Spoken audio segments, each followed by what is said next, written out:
Welcome, everybody, to the A Little Less Fear podcast. I'm your producer and host of the show, Dr. Lino Martinez. This is your motivational podcast of people's incredible journeys. Oh, yeah, let's do this.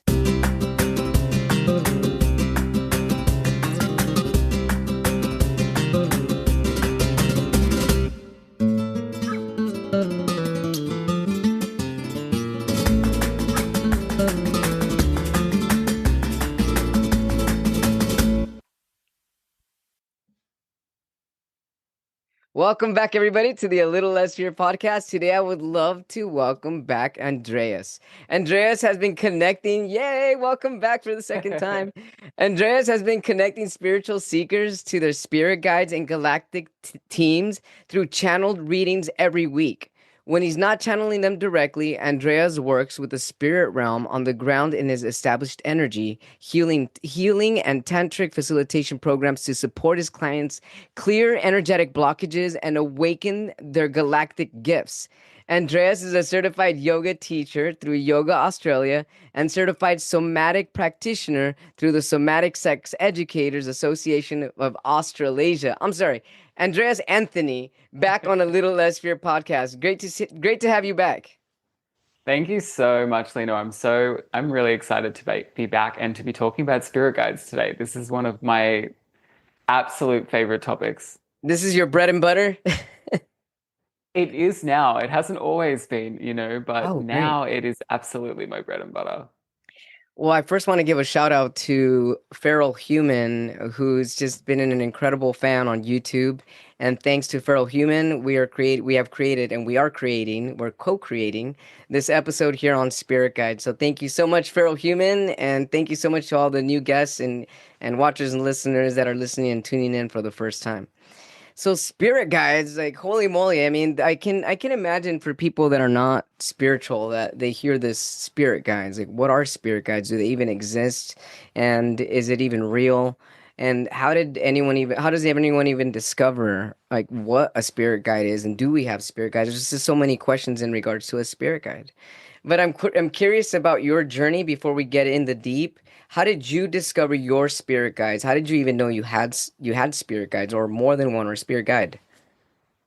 It really can be quite an overwhelming concept, this idea that I have guides and they're intergalactic or interdimensional. What does that mean? And how do I access them?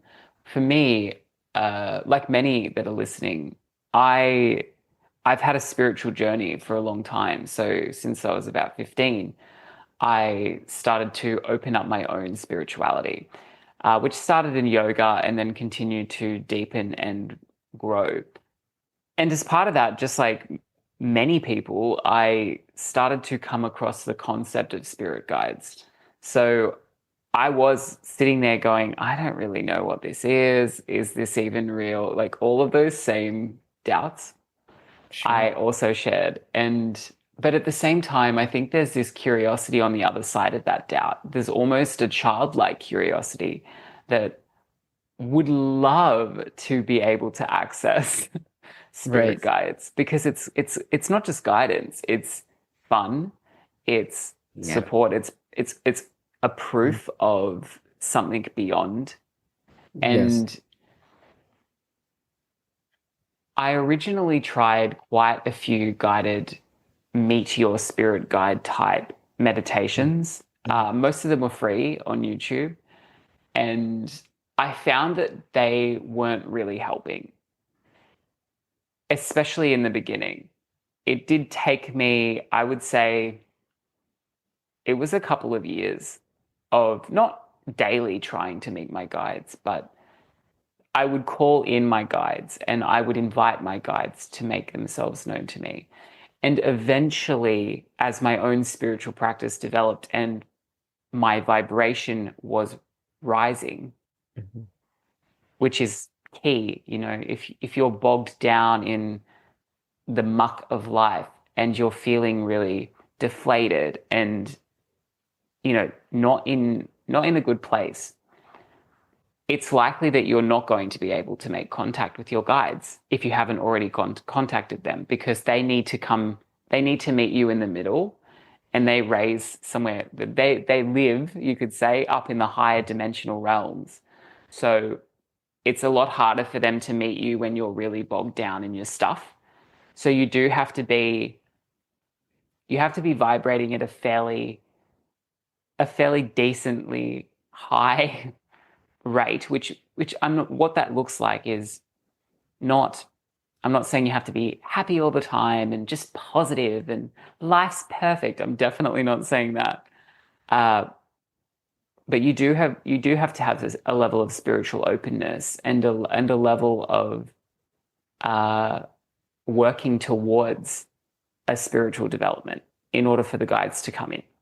So That makes sense because I mean, how can people, if they're just curious about this, just think, "Oh, spirit guides, come on in, I'm calling you in," and you're just feeling down and out, and even in general, like people really don't want to come visit if you're feeling down and out. But if you raise your vibration, people want to be around you more.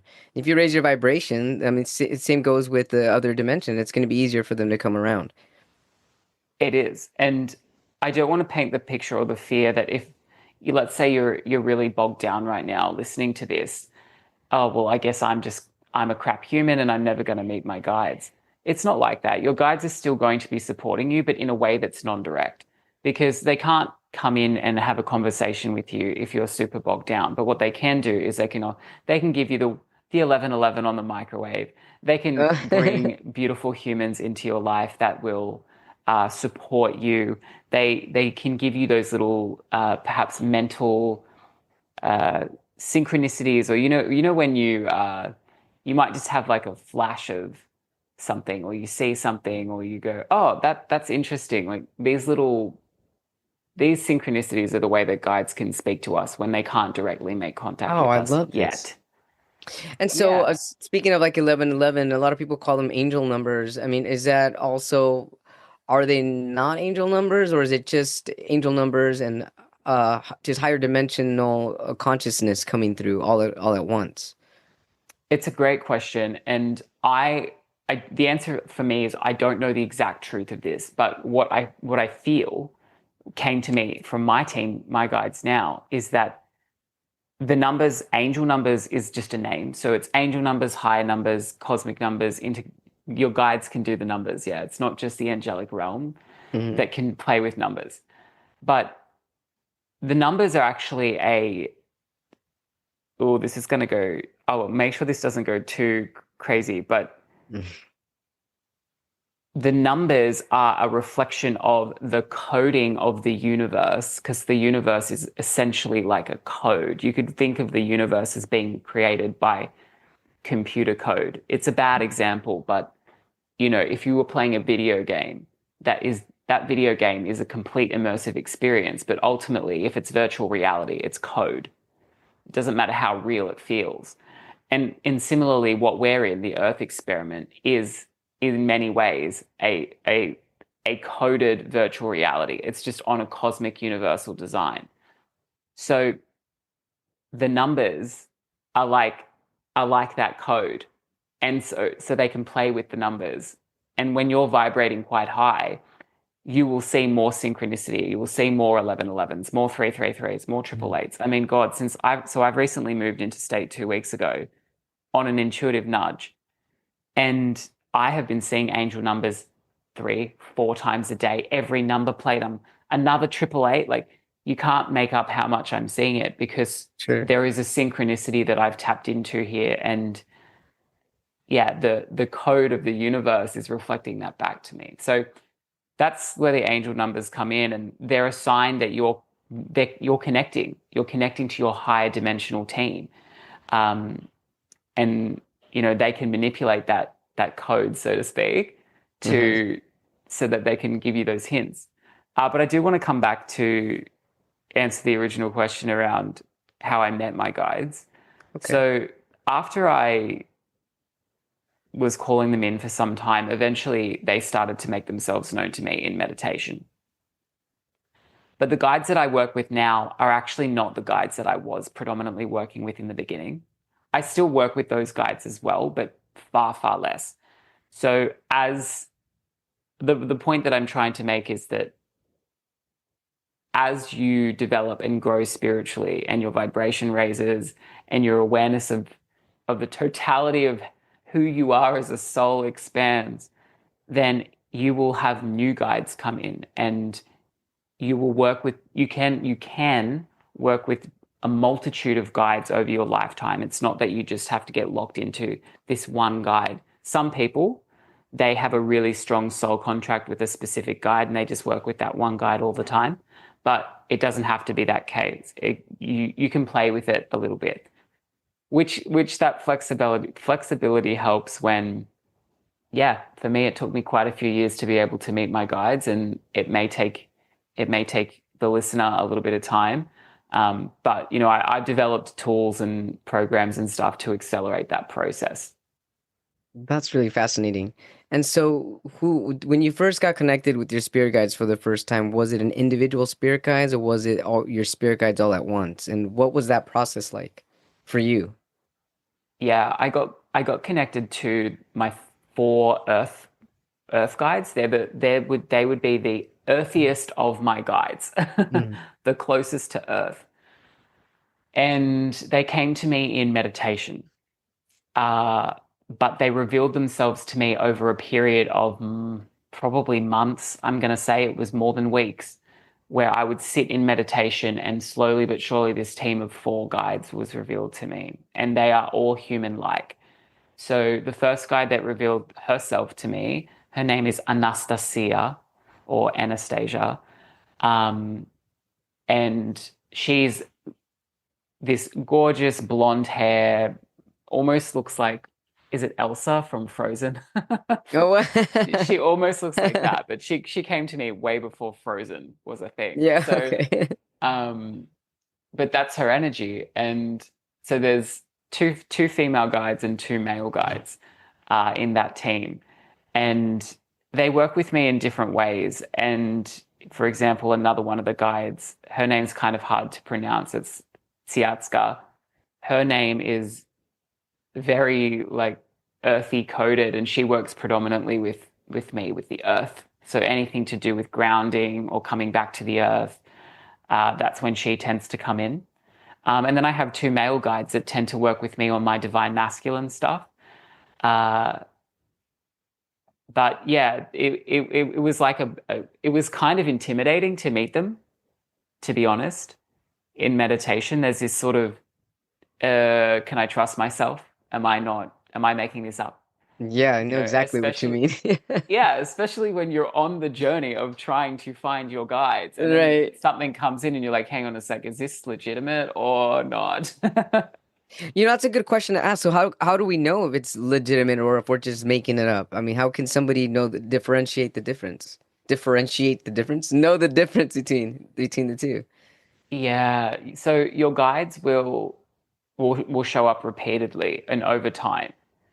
So if you're, let's say you're in a process of trying to meet your guides, and let's say you decided, okay, once a week I'm going to sit down for 20 minutes and maybe run this meditation or do one of mine or whatever it is, then your guides will come back to you again and again and again. And that's how over time you can develop that rapport with guides. But I also do a technique uh, which is essentially you, because some context, if you're meeting your guides, it means that your psychic channel's opening, because that's what you're utilizing. That's the mechanism you're utilizing to be in contact with your guides, is your Yeah. extrasensory abilities. Right. So Yeah. that has to be open to a degree. That's why that comes back to your vibration, yeah. Right. Has to be at a certain point. And when your channel is open like that, you can come into encounters with beings that are just floating around in the astral, whether they're positive, negative, or whatever. So there is this level of discernment that then becomes a requirement in order to work with your guides. And that discernment you can build up over time. But a really great technique that I teach in my psychic development coaching is I call it the 3 circles of love technique. Mm-hmm. So, and I actually did learn this from another teacher based here in Australia. So essentially what you do is when you're in your meditation, you send a circle around you, like a loving, just like pulse, you could say, like a burst Oh, I of love loving this. light. Yeah, so you send that to the guide. So if you've got this inkling or there's a something over here and I think it's my guide, I don't know, you send love to that and you see how they respond. So if they back away or disappear, it means that they're probably not in your highest good. Yeah. But you do that 3 times. So you send out the first pulse, you observe. You send out the second pulse, you observe. You send out the third pulse, you observe. And what happens with the guides or anyone that is there for your highest good, they will play with that love and that light and they will step into that light and they will create more joy in that light and they will merge with that light or they will say something like, you are that light and I am that light. Or, you know, whereas anything that's just, a little bit of a nefarious thing, they don't want to go there. So they'll just go bye and they kind of just like slinky away. Yeah, kind of like disappear slowly. Yeah, or they might just boop, gone, or they might try and go, I am the light, and then they'll push into the first one, and then the second one, they're like, nah, I lied. And so, in order for us to tune in and then really acknowledge that it's one of our spirit guides coming through, what type of messages do they give us? What does that sound like? What does it feel like? Like, for example, when I'm in Yeah. a meditative state and I'm have the intention to connect with my higher self or to connect with angels or to connect even with um, loved ones on the other side. For example, if it's loved ones from the other side, I can think they come in through the not through my audible ear, but through my mind's eye or through my mind's ear, and I can Yes. hear their voice as if in when they were alive. So I know who I'm speaking to, and I'm also able to see them with my mind's eye. Same goes with Yes. angels, because I've done angel meditations. There's a specific voice, sometimes a woman's voice, sometimes a man's voice. But Hmm. how do we know if it's our spirit guide speaking to us? The same way? Right. Yeah. Or So is if it you're building the saying relationship with them and then recognizing them in your mind's eye from there forward? building the relationship is a good thing over time, but from what you're describing, it sounds like you're saying you've got this contact and you think that they could be guides, but you're not sure. Is that Yeah. right? Hmm. Ask, ask them. Oh, simply Um, ask. Okay. yeah, and just see what they say. And the thing about it is, it does require us a sense of being quite grounded and still within ourselves because, Mhm. yeah, when we get something, those first few times, we're like, oh my God, it's happening. And then we panic a little bit and then we might overthink it or whatever. So be gracious with yourself, yeah, but because you might ask and then your brain might be like, and freak out or something, and then the answer's Right. muddled. But it does require a patience over time. I think that's really important. It's not like, oh, well, this is the first time I have to get it right and this is it. Your guides aren't going anywhere. And so uh, I would say just ask and then let them show you, let them tell you, because what you're speaking to is the clairaudience and the it sounds like a clairvoyance type thing. Hmm. And so they will utilize the things that they know that you have access to in your psychic abilities to Right. work with you because your guides they want to be there for you. They're Yeah. not like the elder council that are sitting in the Game of Thrones Chilling. ivory tower that are like, no, they want to meet you. I love what you said right now that they'll utilize like they'll basically utilize what they know what your awareness has been in this third dimensional reality, and they know how to use they know your frame of references to be able to give you messages, which is Yeah, really that's right. incredible. Yeah, Yeah, you because just you this. remind go ahead. No, you go. I want to hear from you. Oh, so I remember I did this meditation. I was being trained, for like 3 years by this incredible psychic medium woman, Barbara Reed. She's in Perth, Australia, and we meet maybe a couple times a month. And she's in her mid 80s. She's been doing this her whole life, and she's really calm and patient and funny too at the same time. But she told me, when I was trying to figure out who are my spirit guides and why are they important, and how do I even know if they're around? And she says, well, give them something. Give them something to for example, she said, think of something and tell them I want to see this, and this is going to be a symbol of my spirit guide or my spirit guides to show me that you're around. And it has to be something that's not obvious, like, oh, the color yellow or the color green, like, just because that's everywhere, something a little bit more specific. So I said, okay. And I remember I did this meditation. And I said, okay, how about a four-leaf clover? That's not That's a something good you one. see all the time. And so ever since then, I mean, it's been in the most unusual places. I'm with my mom somewhere out of town, and then there's a bar with four-leaf clovers everywhere. And I'm like, what? Like little things like that where I'm like, oh, my goodness, there it is. So, and they bring that to my attention. It's like before I didn't recognize a four-leaf clover. It wasn't my attention at all. And so, or me, it was my frame of reference, but it didn't spark of interest. And so now the interest is because I assigned the four-leaf clover to them, whether it's my team or whether it's just one, but it's basically them saying, hello, we're here and we're around. That is such an epic. It's like a fun game to play, right, with Yeah, your guides. Yeah. right. And they love that because that's the vibrancy of joy and love, It and that's where is. they are. So, yay. I actually haven't done that, you know. I should do that. Yeah, dude, it was fun. It's a lot of fun. And this goes back to what you said in the beginning of this episode. You said that it's almost childlike.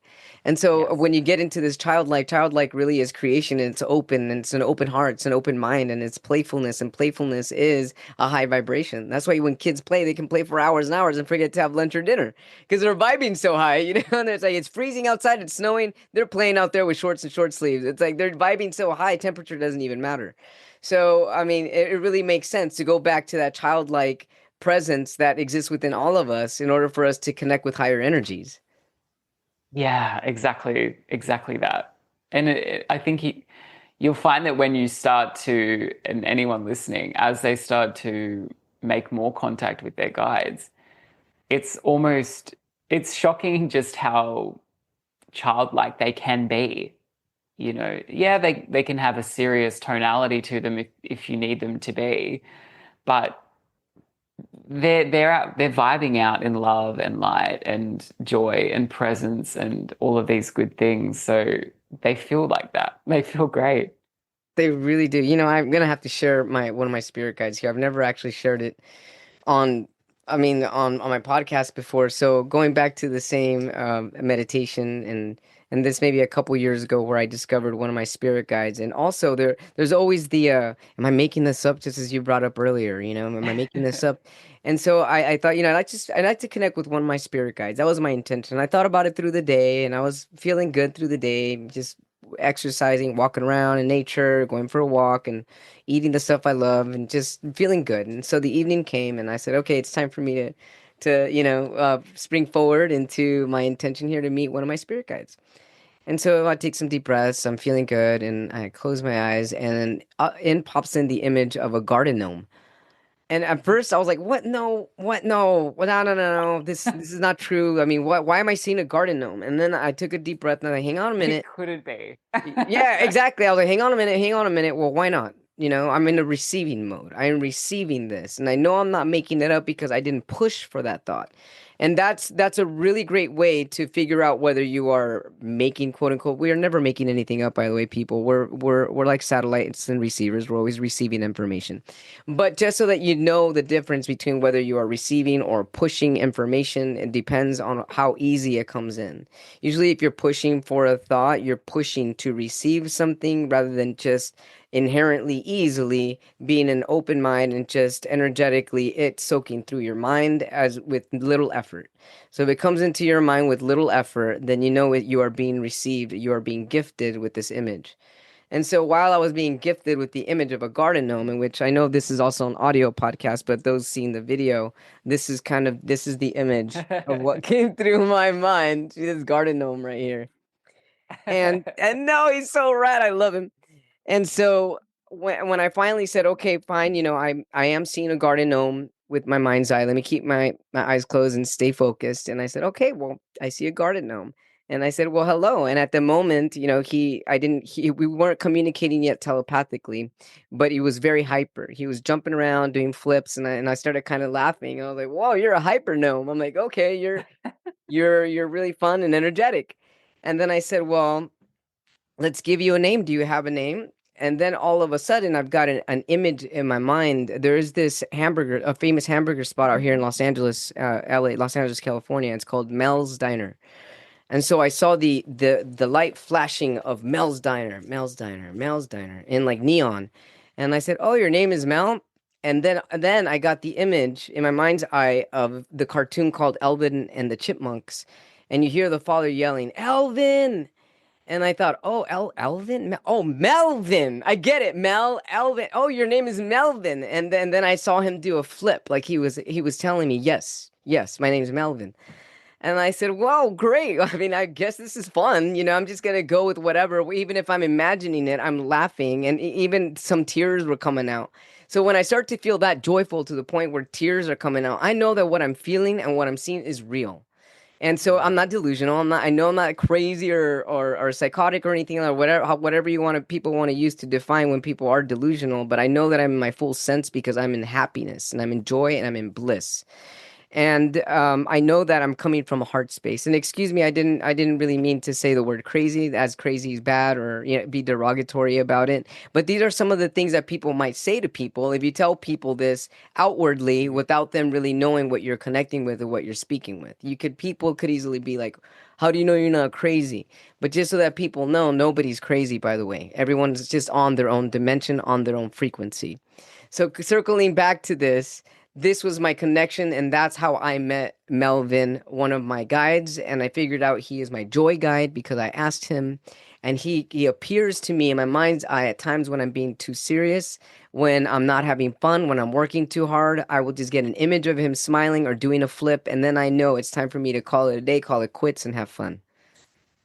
And I just Yeah, went out. exactly. That was probably Melvin coming through to me right now, pushing me, right? Keep going, keep I going. love this. What a great example of a guide that is so. The thing that I love about Melvin is that he's fun. He's a garden gnome. Your guide decided to show themselves to you as a garden gnome because of all the qualities that has. Yeah, All the childhood like joy qualities right. and doing the flips and all the little things, right? And I love it because we often take it so seriously that our guides have to be this elder council that are so wise. Yeah, like in Lord of the Rings or something, where you see like Yeah, long or hair and even all just like here long on the cloaks or something. Yeah. yeah, but like even here on the internet, you've got people like me or so many people that are channeling the council of this and that, and it's Yeah, I've it's heard it. kind of intimidating. Um, but your guides are, they come in all forms, shapes, and sizes. Some human, some gnome, some very, very not human, and there's a purity in the essence, isn't there? There's a It is. purity in the essence and what they're here to call forth from you, and that's as simple as for yours for this particular guide, and you'll have more. It's joy, and Mhm. lightheartedness, which is that's freaking high vibe, right? Hey, Andreas, can our ancestors or our past loved ones that have passed on from this current dimension life, can they become our spirit guides, or do they have to go through like their own lessons or something? Does it take year or hundreds of years Yeah. before they can actually be a spirit guide? No, they can. They absolutely can be. So, ancestors that you are aware of or not, uh, whether they're bloodline or perhaps connected to you through some other way, such as culture, uh, they absolutely can be. And yes, sometimes deceased loved ones will come back as a spirit guide for somebody else. So, especially if that individual uh, is really was really close to that person,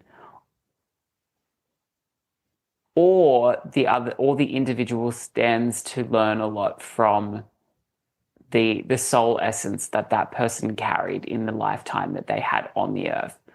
So when a spirit guide comes in the form of a deceased loved one, and they don't have to even be your mom or your dad. Sometimes people's are like it's like their random cousin or this uncle that they met when they were a kid, but then they like Mhm. fell out of contact with or what have you. Mhm. It's because that as a human being, they carried the qualities that you're seeking or needing from your spiritual guidance team at that time. So it makes sense for them to show up in that way. Uh, for me, I have a few really dear loved ones who've passed in the last decade, and they do come to me fairly frequently, actually, but not so much in the format of a guide. They're more as a human heart connection that I have, and they do guide me. So I guess you could say in some way they're spirit guides, but they're not necessarily my primary spirit guides that I tend to work with. But I just wanted to put that in there because your deceased loved ones don't have to be a spirit guide in order for them to make themselves known to you and work with you. Thanks for that. Appreciate it. Something else I'm wondering if, and this is just, because I'm thinking about it, are we able to appoint spirit guides? Or are they signed to us or assigned to us throughout this life, depending on our journey and depending on what we're going through? For Yeah, example, am I able to, let's say that I'm studying this stuff for the first time and I'm reading about Archangel Michael, and I'm like, you know what? I would like to assign him to be one of my spirit guides. Like, would I be able to come in and be like, hello, nice to meet you. Will you guide me through? Would you be able to be my guide through this life? I feel a connection with you. I've been reading about you. I love your energy. yes. The answer is yes. Nice. Archangels, ascended masters, even galactic beings, even galactics, they are, but especially archangels and ascended masters, you can call them in and they'll work with you because Archangel Michael, Isis, Metatron, it doesn't matter who it is or what these higher Jesus even these higher frequencies, they're here for all. Hmm. They really are. They're here for all. You could think of them as the spirit guides of humanity. I love this. So yeah, so you can call them, and that's a really great example of how you have so many layers of spirit guide and guardianship. And archangels or ascended masters they exist at that more collective layer that you can tune into. And then of course you have your personal guides like Melbourne or like mine. So yeah, and I would say that's if somebody is listening to this who has been trying to meet their guides and has been struggling, it's actually a really great idea to start with the collective guide. So call in Archangel Michael, for example, and see how he makes himself known to you. And it may not happen straight away. It may happen over time and with a bit of commitment, or with even a bit of training. And it can start from there because once you've developed that connection and those pathways, those psychic pathways start to open up, then yeah, you'll be able to work with your personal guides as well. And the personal guides, to come back to the first part of your question, they're soul contracted to you. So you, on a spirit level, on a soul level, you have decided that you would work together in this lifetime. And it's likely that you've worked together in multiple lifetimes in different capacities. So maybe you were their guide, or that you are their guide in another lifetime that they're sitting in. Interesting. So, karmically speaking, we're tied together. You can be, yeah, absolutely. And the That's really degrees of beautiful. that, yeah, the degrees of that will vary based from soul to Mhm. soul. But yeah, there's in order for a guide to be working with you like for a while, there's bound to be some form of soul agreement between you. Wow, that's so beautiful. And do spirit guides have specific roles? Yes, yes, they do. Some can be more of an overarching guardian. Uh, I'm sorry, did you some, say overarching guardian? yeah, so some of them are more overarching guides or guardians. They're there as your favorite best friend. Yeah, so they're there for it all. But some, like Melvin, they're very specific to a Hmm. particular energy. And Yes. I was talking about my guides, the earth guides that I work with. So Yeah. Tsiatska, she's got a very earthy vibe. So whenever I'm working with her, it's got something to do with the earth. When I'm working with some of those masculine guides that I mentioned, like it's about the masculine energy and helping me to tap into that in a way that feels really present and really correct for me, and learning about that in a healthy and higher expression. So, or even things like courage.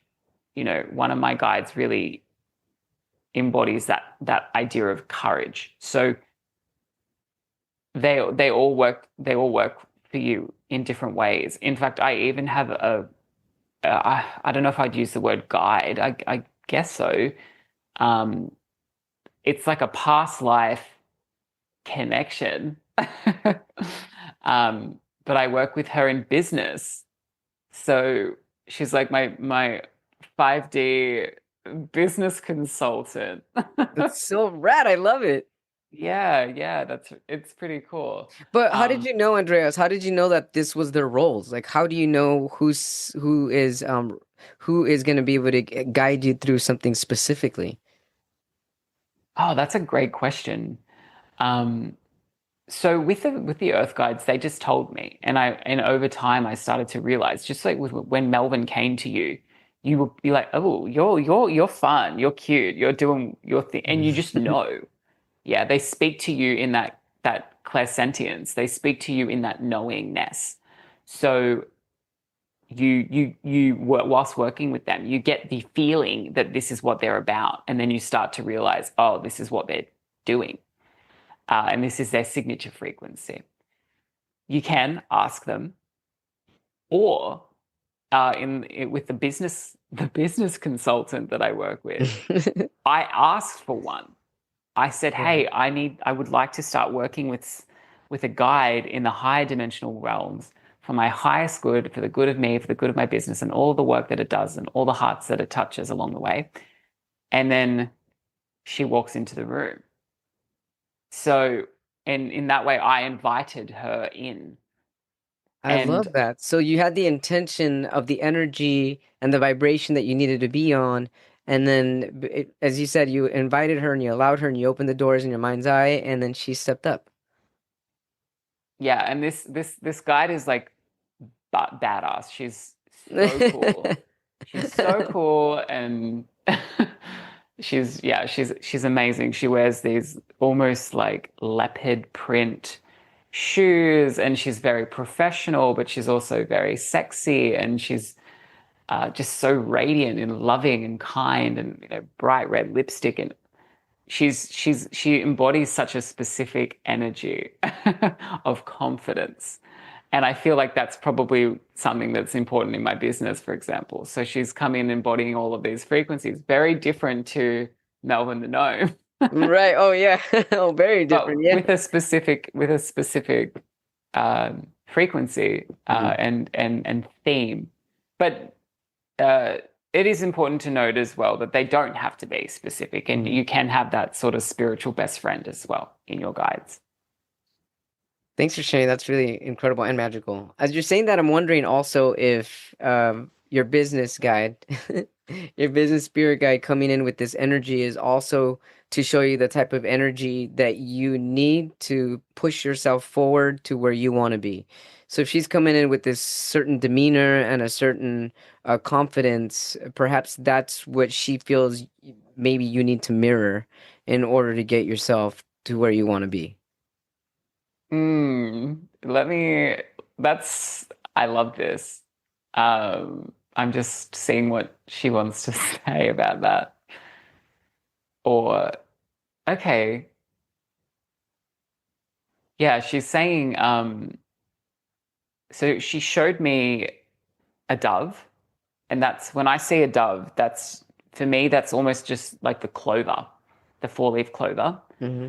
So when I see a dove in my mind's eye, it's like the yes, the this is good. You're on the right track. And she was saying that what you're saying is correct. She's like, yes, but make it you. She was Yes, saying, don't mirror me, don't copy me, because as a guide, she's her own being. true. And she's saying, make it you. So yeah, I think that's a really great take. But I didn't know. So I was like, well, let's just check with her in real time.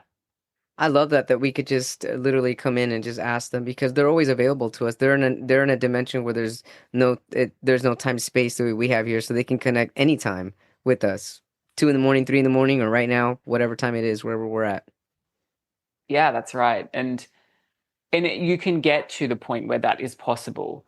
We did a little bit of a tune-up right at the beginning of the call before we started recording, and I think that's Sure. always important to come from a high frequency. I Yes. do not call upon my guides when I'm feeling.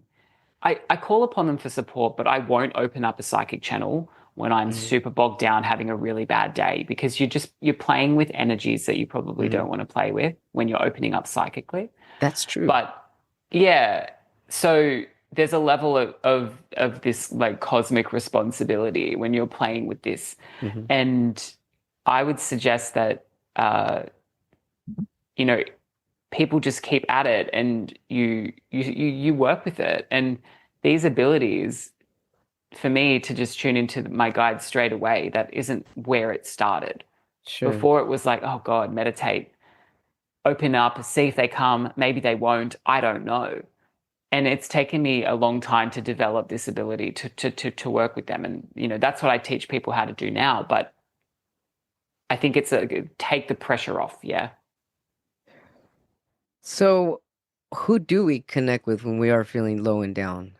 Because that could be a really lonely place. And if we're used to vibing high and connecting with high vibing humans in this third dimension, or just humans in general, and then being able to come into our own space behind closed doors or somewhere wherever feels sacred to us, and we're able to connect with divinity. And but what happens when you're feeling down and out, and just feeling lonely? Like, how do we get ourselves back up, and who do we connect with if we don't want to connect on social media, we don't want to connect with our human friends, how do we connect with higher dimensions or angels or anything other than if we're not vibing there? That's such a great question. And I think it's really important to take away any form of spiritual puritanism where it's this idea that I have to be vibrating high in order to be doing it right and in order to be a good human. And if I'm not vibrating high, then my access to the spiritual realms isn't there. That's not what I'm saying. And I think Mm. it's really important we don't put that pressure on ourselves because the I love how you said reality that. You call that is, spiritual puritanism. yeah, this idea of like, if I'm not high vibe 5D all day, every day, then I'm uh, somehow doing it wrong. And yeah, that comes from the ego. That doesn't come from the that makes purest part of sense. Right, yourself. right. So I'd like to say that you have access to your guides at all times. You do. What I was saying before is that if you are channeling with your guides, if you are communicating with your guides in a Hmm. really open psychic channel way, unless you've been doing that for some time and you feel very connected to it, if you're just dappling with this stuff, Hmm.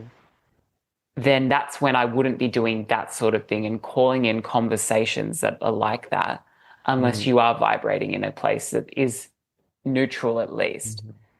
But that doesn't mean you can't work. And actually, it's important to say why, because you don't want to open up your psychic channel as a fledgling, like learning how to do it, and then you get negative energies come in. Right. Now, I don't like to fearmonger. I don't like to say that you're going to be susceptible to that. But when it comes to working psychically, like attracts like. So if you're vibrating at this really low Yeah. place, bogged down, then you're more susceptible to calling in something and not being able to utilize your discernment in the same way that you might otherwise be able to do it. But you can still work with your guides all the time. If you're sitting in the car and your like head is in your hands and you're going, "Oh my God, that was the worst day ever. I feel so alone, so afraid," you know, then you can still call in your guides to help you. And I did this just yesterday. Just yesterday, I was having such a bad day because, I have just moved. And for the most part, I feel really aligned and really spacious and 333, and it's so synchronistic. Hmm. And yeah, yesterday it just hit me. I was like, my family aren't here. I I have not established myself here. I'm still building out my network and my connections. I'm still grounding. I don't know where I am. And it all hit me yesterday. Mhm. And so, no, I wasn't channeling a conversation with my guides yesterday. But what I did do is I just asked them to help me and I asked them for support. Went to the beach, I sat on the sand, I closed my eyes and I just breathed and I did a little bit of singing and I tuned into the loving energy that my guides carry.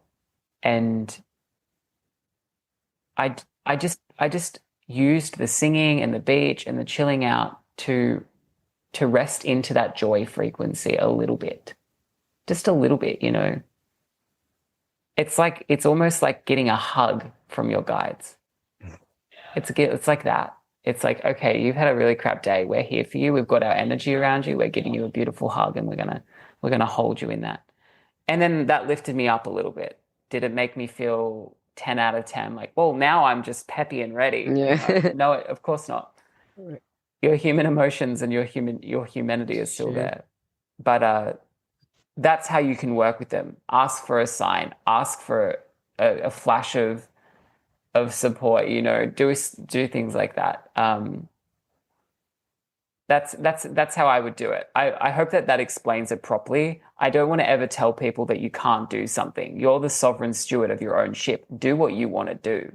But what I've learnt along the way is that your frequency really does matter when opening up psychic stuff. So you do want to be discerning about that and how you go about doing that.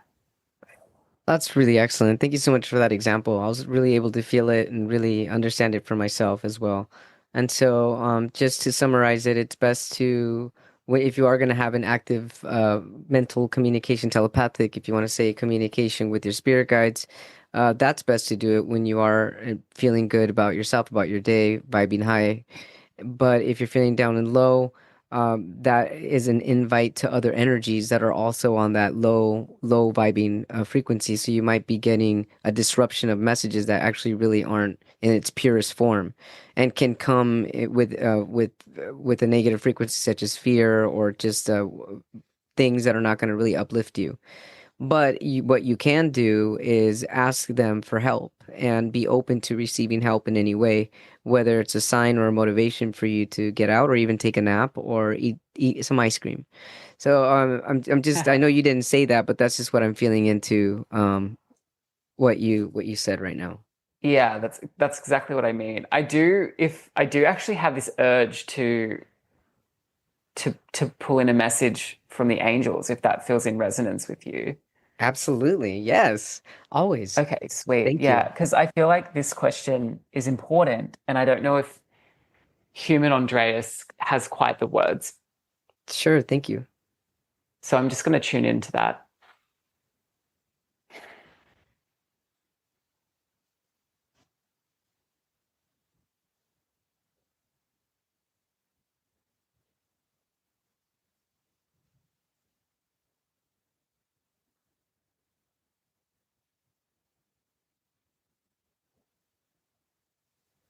I'm just tuning into the angelic realm. I do work a lot with the angels as well, and I feel like that's the frequency that wants to come through and offer their perspective about this particular question of, well, when is it a good time to tune into my spirit guides, you know?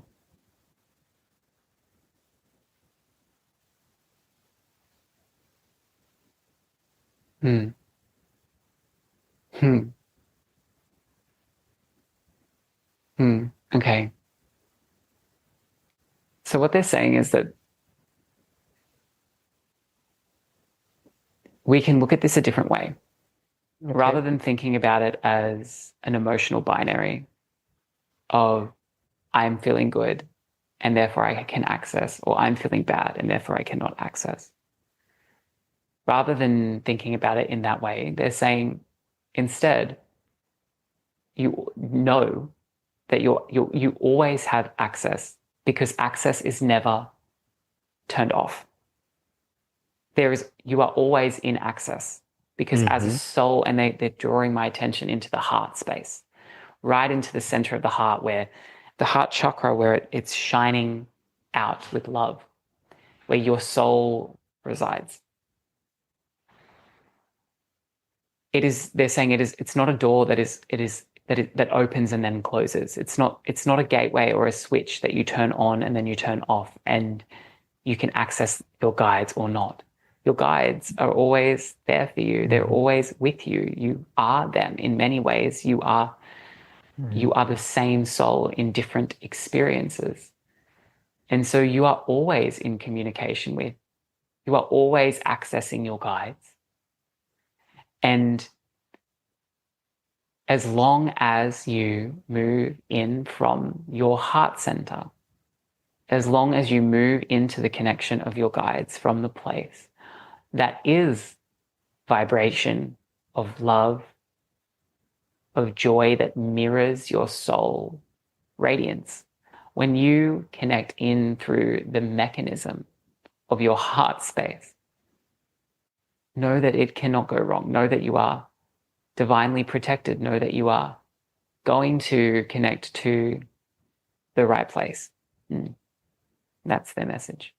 That's a beautiful message. Having faith and trusting. I think that's really important to have faith and to trust.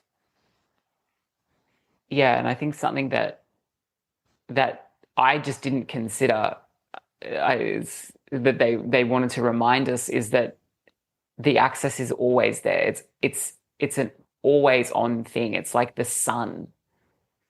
The sun is always there, even at nighttime. It's not like the sun isn't there anymore. That's It's so just that true, we don't right? see Yeah. it. Yes, so that's what it's like. The sun is always there. We've always got access to it. And there could be the illusion that we don't, especially when you're like, I don't know who my guides are, but it is there. And this loving heart of yours is the way to Connect to your connect. heart space, your heart center. But what if thank you so much for channeling that. That's really beautiful. And thank you to the angelic realm for coming through. It's really a really it's just a blessing to be able to receive messages like this and to get clarity like this. But I'm wondering if somebody is feeling so down and so low that their heart chakra is so dim, how does one reach into their heart at that moment when they're all mind at that time? Would you mind if I keep working with the angels? Of course. I just feel like they're going to say something that's better than what I'm going to say. Absolutely. Yeah. Yeah. And Thank you. they're nudging me. They're like, yeah, we're here. We'd like to continue this. Um, and they're saying that we are holding Mm. those people, which is all of you, in our heart, because we know that as a human being, it is almost impossible to not experience this at times in your life. And for some, these times are longer and more arduous than for others who may experience it in perhaps more fleeting moments. And yet we would say that the vehicle of your heart, it never goes away. It never not shines. It is just that you have turned your back on it. And if you are in a place where you feel like it is always darkness and there is no light, then the best way, the next point of action is to turn to face your light, to turn back to face, to recognize that there is light there, even if you do not feel it, even if the sun is shining but the clouds are so thick that you don't see it. You still know it's there because there is enough light in the day for you to see your hand in front of you when you look at it, and to know that this is my hand that is illuminated by something, and what it is illuminated by is your light. And so it is the recognition that the light is there even when you don't feel it. and to allow yourself to be put into the stream, the flow of love from other individuals, whether they be friends, family members, therapists, support officers, counselors, whether they be tuning into loving souls through podcasts, through Medium, just like this. This is how you can slowly turn your face towards the light, that you are the love that is coming into your heart by receiving it from the loving, shining heart of others, other souls that are also connected deeply into this universal love and oneness that you are when you connect into that through them and allow yourself to receive the love from the care that they give, from the support that they offer you. That will open your heart, and as it continues to open like a flower, you will be able to welcome in more of your light. And at one time, eventually you will be able to come into contact with your guides in a more specific way. But why search for guides outside of you? Why search for guides off planet? Why search for guides in interdimensional spaces when you have enough guides, love, and support in the humans around you? Turn to them first before you then turn to us, because you need them so that when you are ready, then you can turn to us. That's what they wanted to say. Well, that's beautiful. Thank you so much, Andreas, for being a conduit and to be such an incredible messenger. That was beautiful. Thank you so much. And you know what? It makes so much sense. It does. And even when it comes through me in that way, and it's like a wisdom that I don't have. I do have, but my access to it is different. Sure. So when I tune into the angelic frequency, it just, you can see how gobsmacked I feel, because what they spoke to, I just know I wouldn't have been able to say unless I had opened my channel to connect. Right. But I do want to say that they aren't outside of me or us. The angels are part of us. The guides are part of us. That's part of the message they had for us, is that it's like us calibrated at a higher level. They don't have the illusion of being the little earth human, yeah? So when we are connecting to our guides, it's not like I'm zooming off into the land of the somewhere else and trying to pull the wisdom. You're actually going deeper into the totality of your soul. I know that that sounds kind of confusing and convoluted, but what I'm trying to say is we're all one, and the idea that we're separate from them and we have to reach out to grab their message is not true. The message comes from deep within us. It comes from our soul. And so we're connecting inside of ourselves when we bring these messages out. Absolutely love it, Andreas.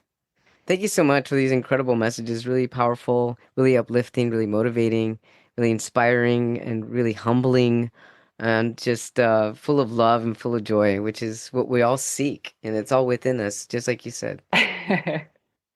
Yeah, for sure. And I can see your gnome guide doing lots of flips, He like probably running is. around. Yeah, running around. Yeah, he's fast. He's a fast one. He's hyper. I love it. So I wanted Yeah, to share a yeah. little piece that I wrote for because I write poetry. That's how I channel love since I was a little kid. Actually, since I was about 5 years old, I started writing, and so I wrote this just dedicated to this episode here. It's in this moment of silence where I can connect with all that is. And all that is shows itself in the now moment. It's in the moment of silence where I can feel myself being hugged and wrapped in a golden blanket of love, receiving the light that's within and without me. In this silence is where brightness speaks loud. Thank you. Thank you. I really feel that resonance with the angel frequency in that poem. I That's know, right? beautiful. So interesting that that came out right as you were channeling messages from the angel realm, because you did mention that the word hugged earlier. That when you receive these messages, it feels like a hug. And I already had written that down. So I mean, it's just the alignment. I mean, talk about being on the same frequency or on the same channel. You know, I I absolutely love love it. that. Me too. That's awesome. Thank you so much, Andreas Anthony, for being back on A Little Less Fear podcast. If there's another spiritual concept or thought or topic that you'd like to cover, feel free to contact me or Andreas Anthony. Where can our viewers, our watchers, and our listeners find you if they need to get a hold of you? Yeah, absolutely. I'm on all of the things. If you are here on YouTube, then you can just see me on Awake in the Game is my YouTube channel. But my business is Andreas Embodiment. So if you just Google Andreas Embodiment, then I will come up. And it's worth noting, I do have a free psychic protection guide. It's just like a free download PDF. I put everything in there, crystals, sage. Sorry, the dogs are going. That's our sign to wrap up. I put everything in there, and that's a little free resource I have so that people can start to feel like you've got enough inner know-how to be psychically protected, so that you can open then up to your guides, to the angels, and to all of those things. Andreas Anthony, remember to subscribe to his channels. Remember to subscribe to this channel, and we'll see you again next time. Thank you so much, everybody, for tuning in to A Little Less Fear podcast with Andreas Anthony. Thank you so much, everyone. Wishing you all love, light, and happiness. Thank you so much, everybody, for tuning in to A Little Less Fear podcast. If you haven't yet, hit that subscribe button. Tell your friends and your family about A Little Less Fear podcast. And if you are interested in being on my show, feel free to leave me an email at alittlelessfear@gmail.com. Or if you have any questions or comments and you also want to leave me an additional message, you can also do so from my website, leaving an inquiry at www.alittlelessfear.com. You can get a copy of my book on Amazon, Amazon Kindle, and Amazon Kindle Unlimited, also titled A Little Less Fear. And thank you so much, everybody. I really appreciate all the support. Leave me a review if you get a chance. I love to receive feedback, questions, and comments. And any way that I can be a support to you, please let me know. Thank you so much. I love you. Wishing you love, light, happiness, and many blessings your way.